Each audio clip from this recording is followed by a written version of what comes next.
शादी वैलिड है कि इनवैलिड, ये कैसे डिसाइड होता है, आज हम इसी टॉपिक को समझेंगे। आज का कॉन्सेप्ट है हमारा void marriage and voidable marriage. So welcome back to my channel. आज हम इस कॉन्सेप्ट को थोड़ा डिटेल में समझेंगे। वॉइड मैरिज और वॉइडेबल मैरिज का डिफरेंस क्या होता है। सबसे पहले इसकी मीनिंग की बात करते हैं। वॉइड मैरिज का मतलब क्या होता है।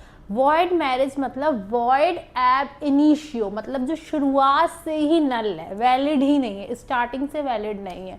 But voidable marriage is valid until declared void by court. ऐसी मैरिज जो शुरुआत में तो वैलिड है, लेकिन जब उसे कोर्ट डिसाइड कर दे कि अब वो एग्जिस्ट नहीं करती है, तब वो वॉइडेबल मैरिज हो जाती है। स्टार्टिंग में तो वो वैलिड थी, लेकिन बाद में उसे कोर्ट ने वॉइड डिक्लेयर कर दिया, तो ये वॉइडेबल मैरिज हो गई। इसमें स्टेटस कैसा होता है, इसका स्टेटस होता है नो लीगल एग्जिस्टेंस। इसको लीगली कोई एग्जिस्टेंस नहीं है। वॉइड मैरिज मतलब वो है ही नहीं, एक तरीके से मैरिज वो नल हो चुकी है।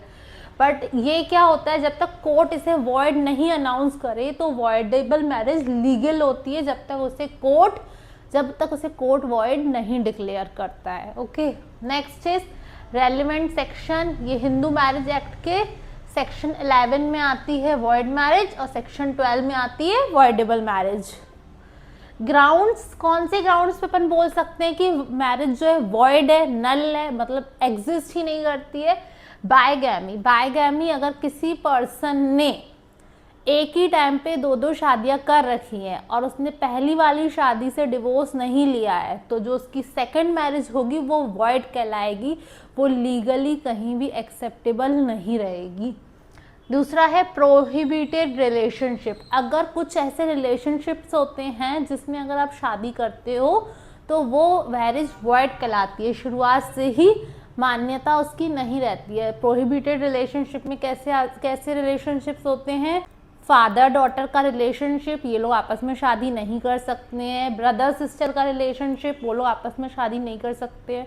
मामा भांजी का रिलेशनशिप, वो आपस में शादी नहीं कर सकते। ऐसे रिलेशनशिप जो हमारे क्लोज रिलेशनशिप हैं, इसको अपन बोलते हैं कि उसमें अपन शादी नहीं कर सकते, ऐसी शादी वॉइड कहलाती है।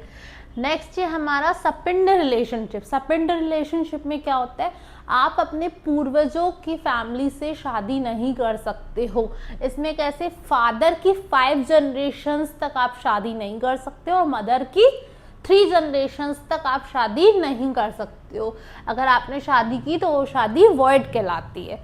और अब इसके ग्राउंड्स क्या हैं, वॉइडेबल मैरिज का ग्राउंड क्या है, कब वही मैरिज को वॉइडेबल काउंट किया जाता है, जब मैरिज में फ्रॉड हो, ऑब्वियसली गलत तरीके से शादी हुई हो, तो वो वॉइडेबल हो गई। कोरेशन मतलब किसी को डरा धमका के अगर आपने शादी कराई है तो वो कोरेशन हो गया। नेक्स्ट इज इम्पोर्टेंस का मतलब होता है जब एक पार्टनर या दूसरा पार्टनर सेक्सुअली कैपेबल नहीं है इंटरकोर्स करने के, तब ये मैरिज क्या होती है, वॉइडेबल होती है। वॉइडेबल का मतलब ऑलरेडी बता चुकी हूँ, शुरू में तो वैलिड है पर बाद में इसको वॉइड डिक्लेयर कर दिया जाता है। Next is unsoundness of mind. अगर कोई भी एक पार्टनर दिमाग से पैदल है, सही नहीं है, तो वो मैरिज भी वॉइडेबल मैरिज में काउंट होती है। Next is pregnancy by other का मतलब होता है जब किसी की पार्टनर किसी और के बच्चे की माँ बन रही हो रेदर देन अपने हस्बैंड के, तब भी वो मैरिज वॉइडेबल मैरिज कहलाती है। मतलब जब वो एंटर किए थे मैरिज में तब तो वो वैलिड थी, बाद में उसे पता चला कि किसी और का बच्चा है तो वो मैरिज वॉइडेबल मैरिज हो जाती है।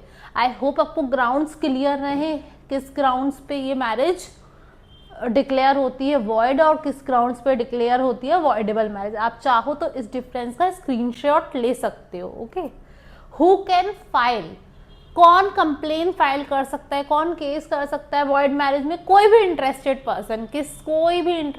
पर्सन। वॉइडेबल मैरिज में कौन केस कर सकता है, वही पार्टी जिसको नुकसान हो रहा हो, जिस पार्टी को प्रॉब्लम हो।